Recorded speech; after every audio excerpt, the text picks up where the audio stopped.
1장 21절로 28절의 말씀입니다.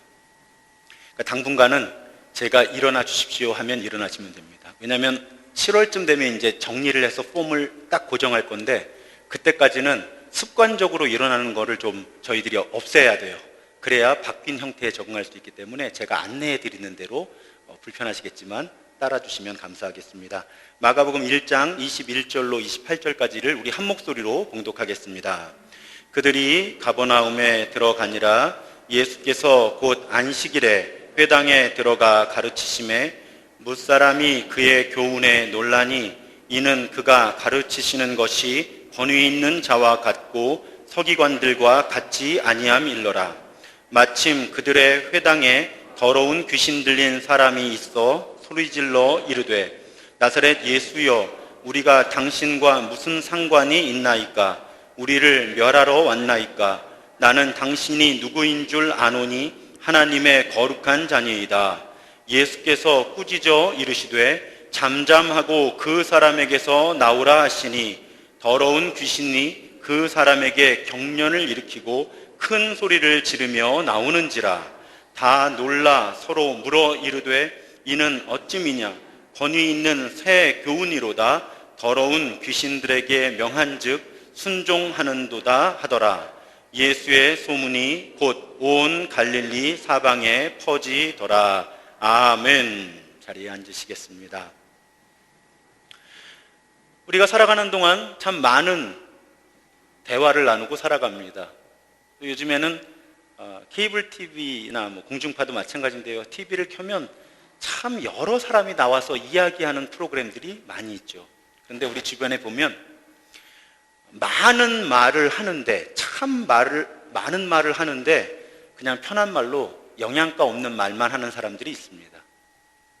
오히려 말할 때마다 주변에 빈축을 사고 비난을 받는 그런 분들이 계시죠.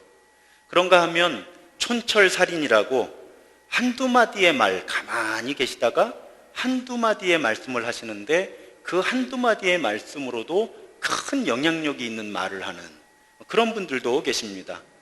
어느 날 제 고등학생 아들이 인터넷으로 동영상을 보고 있었어요. 동영상을 뭘 보나 이렇게 보니까 국회에서 일어나는 일을 보는 거예요. 그래서 자세히 보니까 국회에서 대정부 질문을 하는 거죠. 국회의원하고 국무총리가 있어요. 그래서 얘가 국회의원 하고 싶나? 왜 갑자기 국회를 보고 있나? 그랬더니 그게 아니라 재미있다는 겁니다. 뭐가 재미있니? 그랬더니 아버지, 저 국회의원들이요 공격하느라고 난처하고 복잡하고 공격적인 질문을 막 한대요.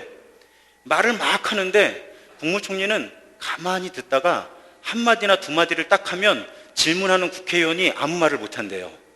그런 것만 누가 모아놓은 거예요, 동영상을. 그런 대화가 있죠. 제가 오늘 예수 그리스도께서 하신 일을 생각하면 그런 장면인 거예요. 예수님이 사역을 시작하시면서 회당에 가셨습니다. 회당에 가셔서 본격적인 사역을 시작하시면서 가르치기 시작하신 거예요. 그런데 22절이 어떻게 기록하고 있는가 하면 뭇사람이 그의 교훈에 놀라니 이는 그가 가르치시는 것이 권위 있는 자와 같고 서기관들과 같지 아니함일러라. 여러분, 서기관이라고 하는 분들은 메시지 성경에 보면 종교학자라고 번역을 한 사람들이에요. 그러니까 단지 문서를 기록하는 사람들이 아니라 종교학자, 종교 전문가들이에요. 구약 성경을 꿰뚫고 있는 사람들이고요. 율법을 다 알고 있는 사람들이고 당시에 종교에 대한 학식이 많은 사람들이었던 거죠. 그런데 그런 사람들과 예수가 대화를 나누는데 그 메시지 성경은 이렇게 번역하고 있습니다. 사람들은 종교학자들처럼 궤변과 인용을 늘어놓지 않는 아주 솔직하고 확신에 찬 그분의 가르침에 놀랐다. 그러니까 종교학자들은 참 많은 궤변을, 논리들을 막 제시하고 많은 인용을 제시하면서 어디에 뭐라고 기록되어 있고 어디에 뭐가 기록되어 있고 막 이렇게 말씀하는데 예수님은 그냥 솔직하고 확신에 차서 한두 마디 하시면 사람들은 종교학자들보다 이분의 가르침이 훨씬 권위가 있다? 이분은 도대체 누구지? 하고 관심을 기울이기 시작했다는 것입니다. 설교자로서 매우 부담스러운 일이 그런 일이에요. 제가 설교하는 걸 듣는 분들이 이해를 해야 되는데 요즘에는 말하는 사람에게 책임이 있습니다. 그래서 말을 어렵게 해서 청중이 이해를 못하면 이렇게까지 비판을 해요. 말하는 사람이 자기도 이해하지 못하는 말을 했다고. 그래서 듣는 사람들이 이해를 못하는 거라고. 그래서 요즘에 말하는 사람들 가운데 무슨 적 이렇게 하면 쩍쩍한다고 비판합니다.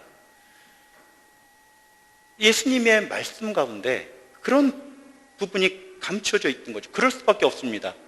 종교학자들이 아무리 유창하게 많은 인용문을 가지고 아무리 논리적으로 이야기를 해도 그들은 하나님을 알지 못했습니다. 유대주의, 또 율법주의, 이런 편견이 너무 강했기 때문에 공부를 아무리 많이 했어도 하나님이 어떤 분이시고 하나님의 뜻이 무엇인지를 설명할 수 있는 능력이 그 율법학자들에게 없었던 거예요. 그 종교학자들에게 없었던 겁니다. 그러니까 그들이 설명을 해도 사람들은 쉽게 이해할 수가 없었던 거예요. 본인들도 모르는 이야기를 하니까. 그런데 예수님은 이 땅에 오신 하나님이시잖아요. 하나님이 하나님 이야기 하시는 거잖아요. 그러니까 한두 마디 그냥 진솔한 말씀만으로도 사람들은 다르다. 하나님이 하나님 이야기를 하시니까 그 예수님의 말씀에 권위를 부여할 수 있었던 겁니다. 그런데 그 예수님의 말씀에 권위를 더 부여하게 하는 사건이 일어나는데 그 사건이 무엇인가 하면 27절에 기록되어 있어요. 다 놀라 서로 물어 이르되 이는 어찌미냐 권위 있는 새 교훈이로다. 그러니까 예수의 가르침이 권위 있는 새 교훈인데 왜 그런가 하면 더러운 귀신들에게 명한즉 순종하는도다. 그러니까 예수께서 오늘 마가복음 본문 우리 함께 읽었지만요, 더러운 영, 더러운 귀신을 쫓아내신 거예요.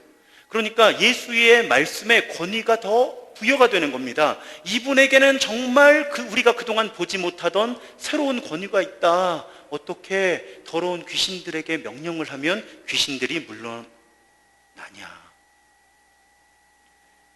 마가복음에 예수께서 행하신 첫 번째 기적이 귀신을 쫓아내는 것, 이것은 매우 중요한 의미를 가지고 있습니다. 왜 그런가 하면요, 복음서에는 예수께서 아픈 사람들을 고치시고 귀신을 쫓아내는 이야기가 많이 있어요.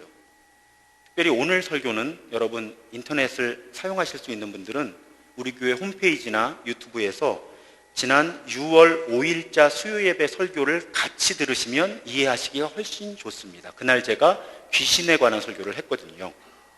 누가복음 10장에 보면 예수께서 70명의 전도대를 보내시면서 이렇게 말씀하십니다. 70명의 전도대를 파송하시면서 가서 병자들을 고치고 또 말하기를 하나님의 나라가 너희에게 가까이 왔다 하라. 이건 표적인 거예요. 병자들을 예수님께서 또 제자들이 왜 고치시는가 하면 단지 그 사람이 불쌍해서가 아닙니다. 병자들이 병 고침을 받는 것은 지금 이 땅에 하나님의 계획이 지금까지와는 다른 방식으로 이루어지고 있다는, 하나님의 나라가 새롭게 시작되었다는, 하나님의 통치가 새롭게 시작되었다는 표적이 되기 때문에 예수께서는 병을 고치셨고 예수의 제자들로 하여금 병을 고치게 하신 거예요. 지난주에 예수께서 말씀하셨고 가르치신 핵심 메시지가 뭐라고 말씀드렸습니까? 때가 찼고 하나님의 나라가 가까이 왔으니 회개하고 복음을 믿어라. 자, 핵심되는 가치가 하나님의 나라, 하나님의 통치가 시작된 거예요. 그런데 그 하나님의 통치가 시작된 것을 사람들에게 여러분 하나님의 통치가 시작되었습니다 하면 사람들이 잘 받아들일 수 없습니다. 그러니까 예수께서는 또 제자들은 병자들을 고치면서 하나님의 통치가 새롭게 시작된 것에 대한 표적으로 병이 낫는 것입니다 하면 사람들이 거기에 관심을 보이기 시작한 것이고요. 귀신을 쫓는 것도 마찬가지입니다. 마태복음 12장 28절에 보면 예수께서 말씀하신 거예요. 스스로 예수께서 하나님의 성령을 힘입어 귀신을 쫓아내는 것이면 하나님의 나라가 이미 너희에게 임하였느니라. 그러니까 예수께서 귀신을 쫓아내시는 것은 하나님의 나라가 이미 임한 것에 대한 표적으로 사람들에게 보여졌다는 것이죠. 그래서 예수와 예수의 제자들은 병자들을 고쳤고 귀신들을 내어 쫓은 것입니다. 그것이 표적이 되기 때문에. 그래서 오늘 본문에서도 예수께서는 더러운 귀신에 들린 어떤 사람으로부터 그 귀신을 내어 쫓으십니다. 귀신 이야기를 하면 우리 자꾸 공포 영화를 생각한다든지, 저는 어렸을 때 이렇게 봤던 드라마가 있어요. 이렇게 봤던 전설의 고향이라고요.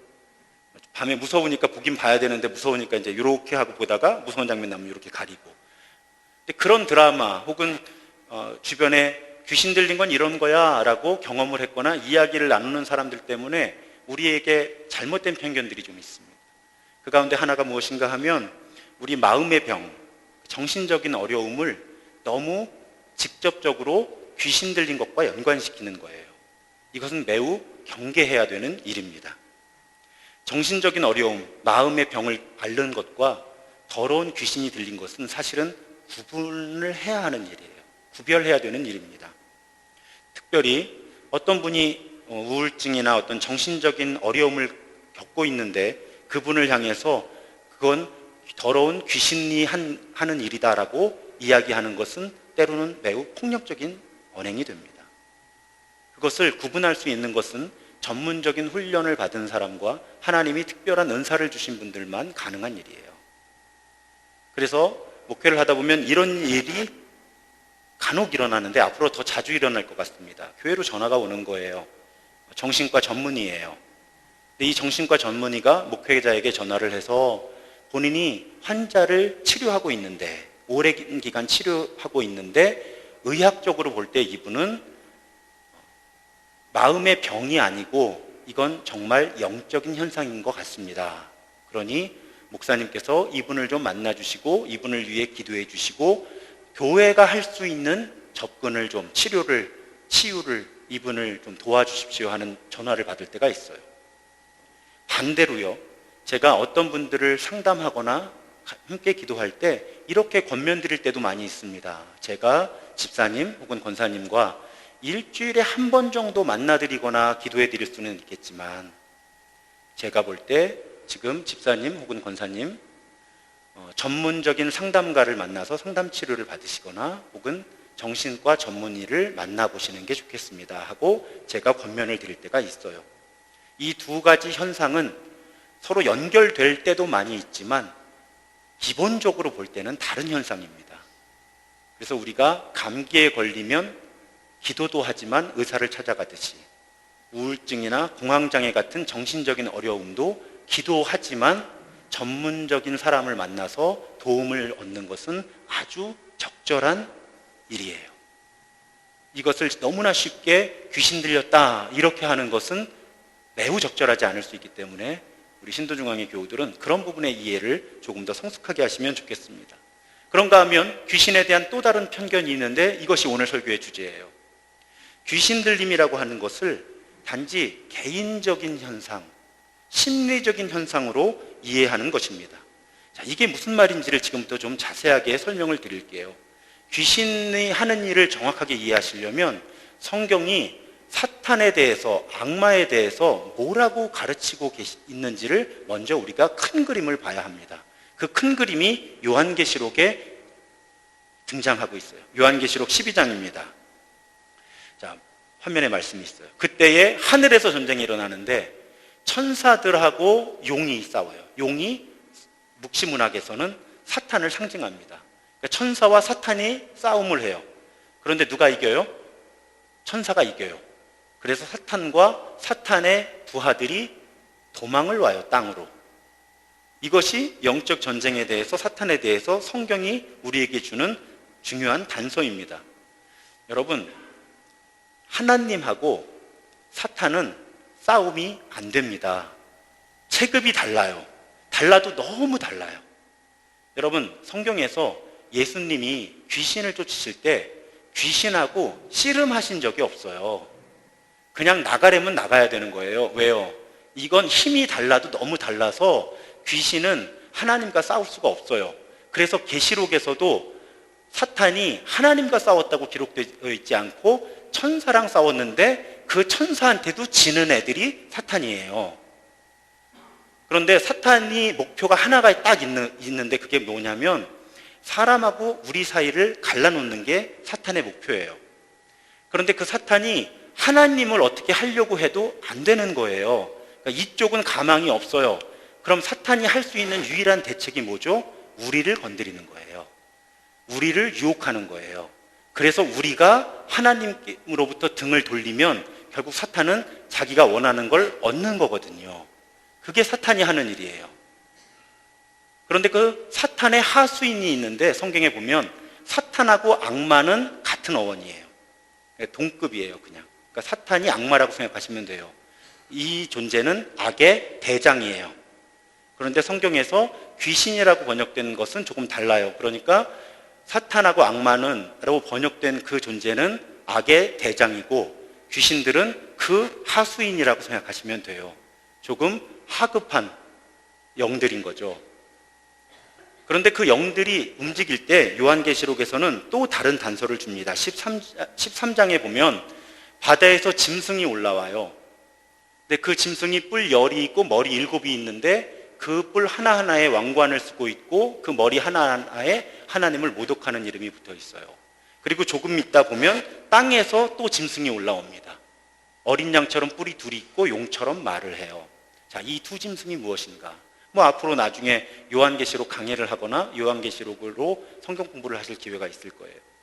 그런데 유진 피터슨이라는 분이 묵시, 현실을 새롭게 하는 영성이라는 요한계시록에 관한 글을 쓰셨어요.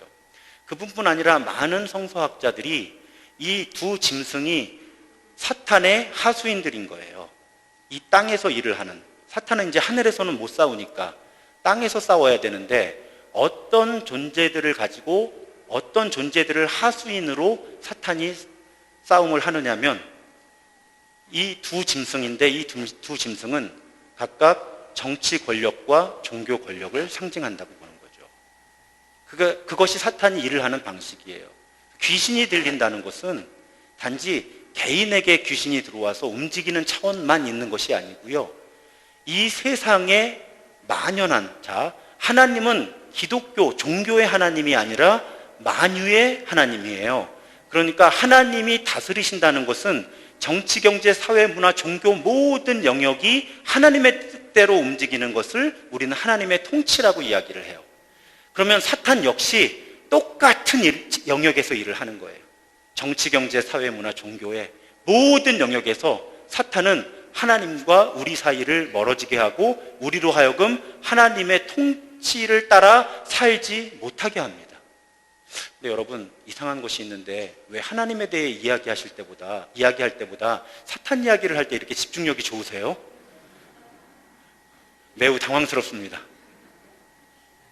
그래서 중요한 것은 사탄이 일을 하는 것은, 귀신이 움직이는 것은 개인의 심리로만 움직이는 것이 아니라 아주 유명한 말씀이 있잖아요. 에베소서 6장 12절을 세 번역으로 보면 우리의 싸움은 인간을 적대자로 상대하는 것이 아니라 통치자들과 권세자들과 이 어두운 세계의 지배자들과 하늘에 있는 악한 영들을 상대하는 것입니다. 그러니까 우리의 영적 전쟁이라고 하는 것은 사람들끼리의 싸움이 아니라 모든 종류의 통치와 권세와 이런 세계의 지배자들과 그 배후에 있는 악한 영들과 전쟁하는 것이다. 이것이 에베소서가 알려주고 계신 배후에 있는 영의 문제예요. 이것이 정치, 경제, 사회, 문화, 종교 모든 영역에서 하나님의 통치와 사탄의 통치가 같이 스며들어 있는 겁니다. 그리고 우리는 그 가운데서 하나님의 통치하시는 방식을 선택해야 하는 거예요. 그것이 영적 전쟁의 본질이에요. 예를 하나 더 들어드릴게요. 예수님이 마태복음 6장에 보면 너희가, 유명한 말씀이죠. 우리가 싫어하는 말씀이기는 해요. 그런데 유명한 말씀이에요. 너희가 하나님과 재물을 겸하여 섬길 수 없다. 그런데 거기서 재물, 돈이잖아요. 그런데 그 돈이라는 본문에 성경에 보면 일반적으로 사용하는 돈이라는 단어가 아니고요, 맘몬이라고 하는 단어가 사용되었는데 그 맘몬의 의미 가운데는 돈의 신이라는 의미가 담겨 있어요. 그러니까 예수께서는 그 말을 하시고 싶었던 거예요. 너희가 하나님과 돈이라고 하는 신을 동시에 섬길 수가 없다. 이 돈이라고 하는 것의 배후에는 악이 있다는 거예요. 영적인 존재가 있다는 거죠. 그래서 돈의 힘이 센 거예요. 그걸 알라고 예수님께서는 돈이라는 단어를 일상적인 단어를 사용하지 않으시고 맘몬이라는 단어를 사용하셨다는 거죠. 그래서 하나님의 통치가 모든 영역에 스며드는 것처럼 사탄의 통치 역시 모든 영역으로 스며들어서 우리로 하여금 갈등하게 하고 하나님의 뜻대로 살지 못하게 하는 겁니다. 그 영역들이 큰 영역으로 셋으로 구분할 수 있는데 전통적으로 교회와 혹은 다른 종교에서도 돈, 성, 권력이에요. 그 영역에서 사탄은 제일 성실하게 일을 합니다. 우리가 돈을 벌고 쓰는 과정에서 사탄의 유혹을 받을 수 있어요. 우리는 다른 사람과의 관계 속에 권력, 그러면 목사님 저는 아무 권력이 없는데요. 아니에요. 두 사람만 함께 있어도 그 두 사람 사이에는 권력이 형성이 됩니다. 그 가운데서 사탄은 나로 하여금 다른 사람 위에 올라가서 다른 사람을 내 마음대로 움직이고 싶어 하게 만드는 것이 사탄의 전략이에요. 그리고 성적인 타락은 말할 것도 없죠. 그러니까 정치, 경제, 사회, 문화, 종교의 영역에서 사탄이 움직이는데 실제로 우리 삶 속으로 들어오면 돈과 성과 힘의 문제, 이 세 가지 영역에서 사탄은 우리의 일상 속에 파고들어서 우리로 하여금 하나님의 뜻대로 살지 못하게 합니다. 그래서 두 마리 짐승이 정치 권력과 종교 권력이라고 할 때 오해를 이렇게 하시면 안 돼요. 그러면 어느 정당은 하나님의 정치를 하고 어느 정당은 사탄의 정치를 하나, 어느 교단은 하나님의 정치를 하고 이런 다른 교단은 사탄의 정치를 하나, 이런 차원이 아니고요. 모든 정당 구조, 모든 정치 구조, 모든 교회, 모든 교단이 다 이 양쪽 힘의 영향을 받고 있는 거예요. 하나님의 통치와 사탄의 통치. 그리고 그 가운데서 무엇이 하나님의 통치인가를 결정하고 그 뜻에 따라 순종하는 것이 영적 전쟁의 승리라는 말씀이에요. 그래서 예수는 귀신을 쫓으신 거예요. 하나님의 통치가 시작됐다는 걸 선포하시려고. 이제 다른 방식의 통치가 이루어질 것이다. 그러면서 우리에게 어떤 부탁을 하시는가, 혹은 어떤 명령을 하시는가 하면, 이제 복음서를 쭉 읽어나가다 보면 예수님께서 제자들에게 어떤 권능을 주시는가 하면, 어떤 힘을 주시는가 하면 귀신을 내쫓는 권세를 주세요, 제자들에게. 그리고 실제로 제자들은 나가서 많은 귀신들을 쫓아냅니다. 심지어는 마가복음의 맨 마지막에서 예수는 이렇게 선언하세요. 믿는 자들에게는 이런 표적이 따르리니, 믿는 자들에게는 이런 표적이 따르리니, 곧 그들이 내 이름으로 귀신을 쫓아내며. 그러니까 예수께서는 예수의 사도들 12 제자들에게만 귀신을 쫓아내는 권세를 주신 게 아니에요. 모든 믿는 사람들에게 너희들이 내 이름으로 귀신을 쫓아낼 것이다 하는 표적을 주셨다는 거예요. 그래서 우리는 귀신을 쫓아내야 합니다. 목사님, 그건 어떻게 하는 건가요? 이따 집에 가면서 귀신아 물러가라, 사탄아 물러가라 이러면서 집에 갈까요? 그런 차원이 아니고요. 아까 말씀드렸잖아요. 사탄은 정치, 경제, 사회, 문화, 종교의 모든 영역에서, 특별히 우리의 삶 가운데 돈의 문제, 성적인 문제, 힘의 문제 가운데 계속 우리로 하여금 흔들어서 하나님의 뜻대로 살지 못하게 하는 거예요. 예수가 귀신을 쫓아내셨고 우리에게 귀신을 쫓아내는 힘을 주셨다는 건 무슨 뜻인가 하면, 우리로 하여금 우리의 일상 속에서 하나님의 뜻대로 살지 못하게 하는 힘에 저항하라는 것입니다. 그러한 사탄의 유혹을 물리치라고 예수께서는 우리에게 그 힘을 주신 거예요. 그러면서 야고보서 4장 7절에서 심지어는 그렇게 선포해 주셨습니다. 마귀를 대적하라, 그리하면 너희를 피하리라. 예수께서 십자가에서 이미 모든 영적인 권세 가운데 사탄에게 승리하셨기 때문에 그 사탄 모든 악의 권세로부터 승리하신 예수께서 우리에게 주신 권세가 귀신을 물리치는 능력인 거고, 마귀를 대적하면 마귀가 너희를 공격하리라가 아니라 마귀를 대적하면 그 마귀가 너희를 피할 것이다. 예수님은 그렇게 약속하셨다는 것입니다.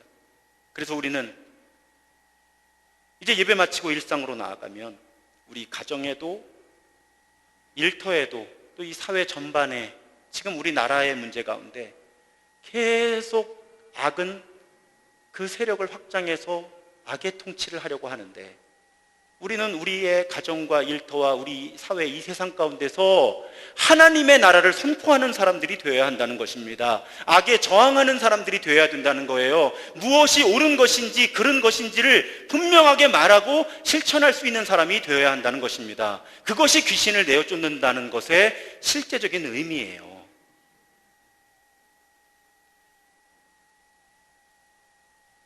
과연 우리가 자신 있게 세상의 빛과 소금이라고 말할 수 있겠습니까?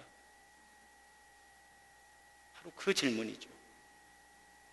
우리는 끊임없이 악에 저항하는 삶을 살아야 한다는 것입니다. 그것이 귀신을 쫓아내는 삶이에요. 제가 어제 다른 교회에서 강의 부탁을 받아서 강의를 하고 왔어요. 아침 10시 반부터 오후 4시 반까지 강의를 했어요. 점심시간도 30분밖에 안 주더라고요.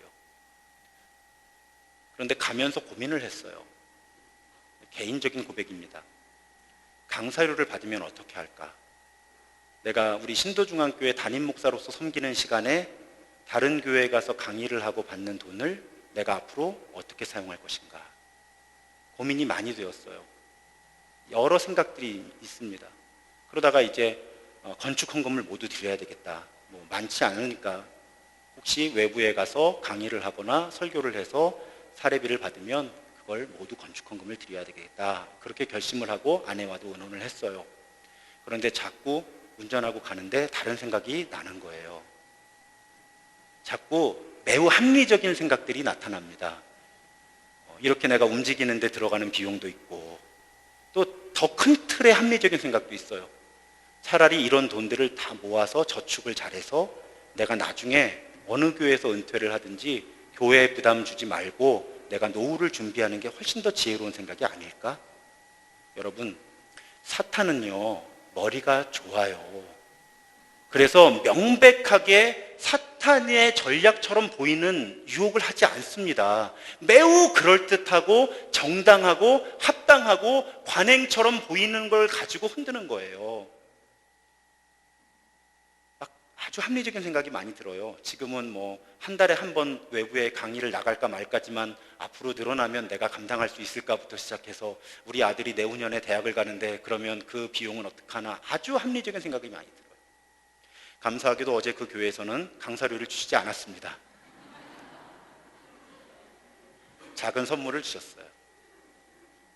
여러분, 영적 전쟁이라는 걸요, 너무 크게 생각해서 우리가 지는 거예요. 아까 돈과 성과 권력이라고 말씀드렸잖아요. 그럴 때 사탄이 예수도 유혹했는데, 광야에서 그것도 성경 가지고 유혹했어요. 우리를 유혹하는 악한 영, 더러운 귀신들은요, 아주 합리적이고 그럴듯한 생각을 우리로 하여금 하게 합니다. 그래서 여러분, 그 비유 아시죠?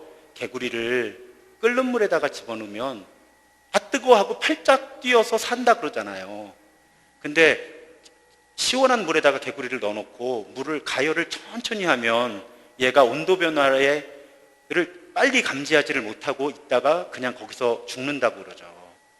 사탄은요, 야금야금 우리로 하여금 아주 합리적이고 그럴듯한 생각들을 통해서 조금씩 하나님의 통치를 벗어나게 합니다. 그래서 결국 나중에 깨닫고 뒤를 돌아보았을 때는 돌아갈 길을 너무 멀리 떠나오게. 그러면 사탄이 그렇게 얘기하는 거죠. 너 이제 늦었어. 사탄은 결코 분명하게 이건 사탄의 유혹이다. 이건 여기 신도중앙교회 11시 예배 드리시는 분들 수준이면 다 감지하고 안 살아요. 그렇게. 사탄은요, 너무너무너무 그럴듯한 생각을 자꾸 하게 하는 거예요, 우리로. 그러면서 조금씩 하나님의 통치를 벗어나게 하는 겁니다. 교회도 마찬가지예요, 여러분. 오늘날은요, 교회의 도덕적인 자신감이 선교예요. 너무 속상한데 그렇게 됐어요.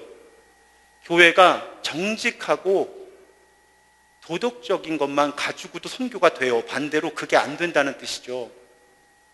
제가 좀 이것도 부끄러운 이야기인데, 이제 교회 와서 보니까 이제 사무실에 컴퓨터가 여러 대가 있는데 정품 소프트웨어를 사용하고 있지 않았어요. 사실 비싸요.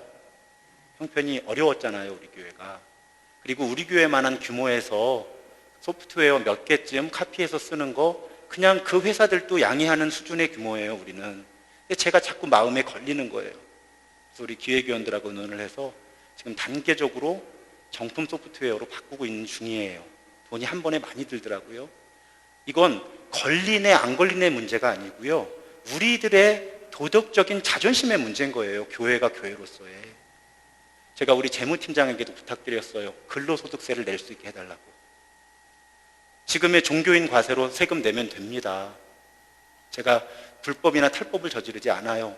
그런데 기왕이면 한 사람의 크리스찬이기 이전에 대한민국 국민으로서 저도 그냥 근로소득세를 내고 살고 싶어요. 그것이 오히려 저에게 시민으로서의 자신감을 주는 거죠. 여러분, 더러운 영을 물리치라는 거창한 설교 제목으로 시작해서 너무 작은 예 같죠? 그런데 이런 별거 아닌 것처럼 보이는 일에서 우리가 하나씩 이겨나가야 정말 큰 영적인 싸움에서 이기는 겁니다. 우리 신도중앙교회에서는요, 뭐로 가도 서울만 가면 된다. 안 돼요. 정당하게 가야 되는 거고요.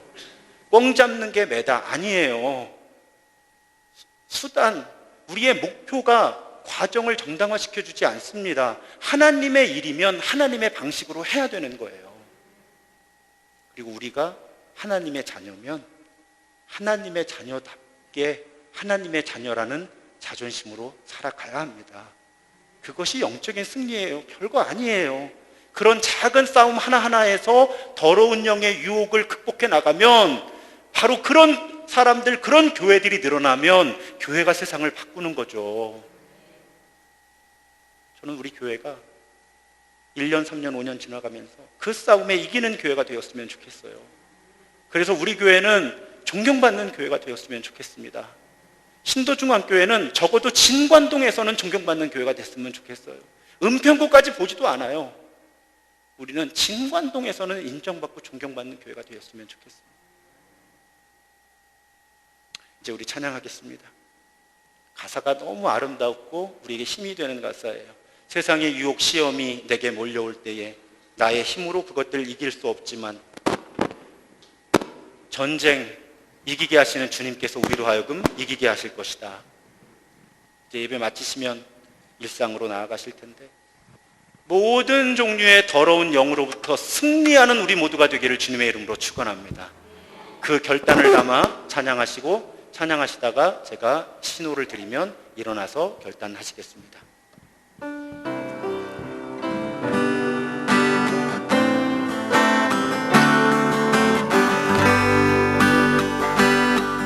세상의 유혹 시험이 내게 몰려올 때에 나의 힘으론 그것들 모두 이길 수 없네. 거대한 폭풍 가운데 위축된 나의 영혼 어찌할 바를 몰라 헤매이고 있을 때 주를 찬양 손을 들고 찬양 전쟁은 나에게 속한 것 아니니 주를 찬양 손을 들고 찬양 전쟁은 하나님께 속한 것이니 거짓과 속임수로 가득 찬 세상에서 어디로 갈지 몰라 머뭇거리고 있네. 공중의 권세 잡은 자 지금도 우리를 실패와 절망으로 넘어뜨리려 하네. 주를 찬양, 손을 들고 찬양. 전쟁은 나에게 속한 것 아니니. 주를 찬양, 손을 들고 찬양. 전쟁은 하나님께 속한 것. 주위를 둘러보면 아무도 없는 듯 믿음의 눈을 들면 보이는 분 계시네. 지금도 내 안에서 역사하고 계시는 사망과 어둠의 권세 물리치신 예수. 우리 일어나서 믿음으로 선포하겠습니다. 주를 찬양, 손을 들고 찬양. 전쟁은 나에게 속한 것 아니니. 주를 찬양, 손을 들고 찬양. 전쟁은 하나님께 속한 것이니. 이제 우리 한 번 더 통성으로 기도하겠습니다. 하나님, 정치, 경제, 사회, 문화, 종교의 모든 영역에서 영적 전쟁에서 이기게 하여 주옵소서. 돈과 성과 힘의 영역에서 일상 가운데 영적 전쟁에서 승리하게 하여 주옵소서. 간절한 마음으로 주여 한번 부르짖고 기도하겠습니다. 주여! 할렐루야. 사랑의 아버지 하나님, 마귀를 대적하라 그리하면 너희를 피하리라 약속하셨습니다.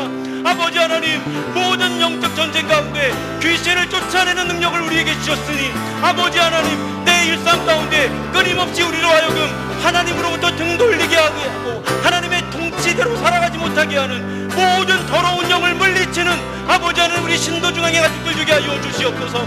내 가정과 내 일터와 우리 교회와 이 지역사회와 이 국가와 온 세계에 만연해 있는 악한 영에게 아버지 하나님, 우리는 영적 전쟁의 승리를 선포하게 하여 주시고 더러운 영들을 물리치게 하여 주옵소서. 악한 영들을 쫓아내게 하여 주옵소서. 그래 우리의 일상 가운데 아버지 하나님, 하나님의 뜻만 이루어지게 하여 주옵소서. 하나님의 뜻만 이루어지게 하여 주옵소서. 우리가 영적 전쟁 가운데 승리하며 사탄의 통치를 벗어나 끊임없이 하나님의 통치 안으로 들어갈 수 있도록 주의 은혜를 더하여 주시옵소서. 주님,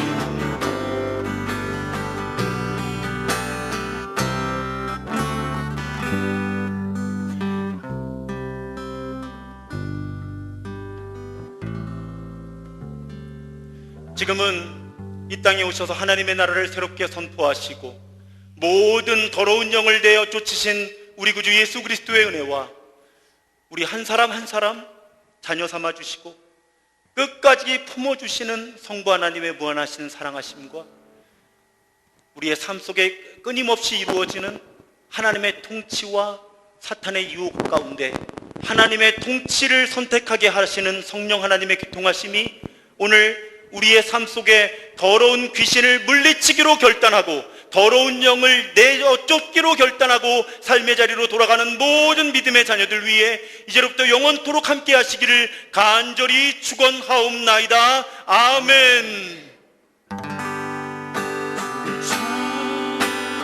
찬양, 손을 들고 찬양.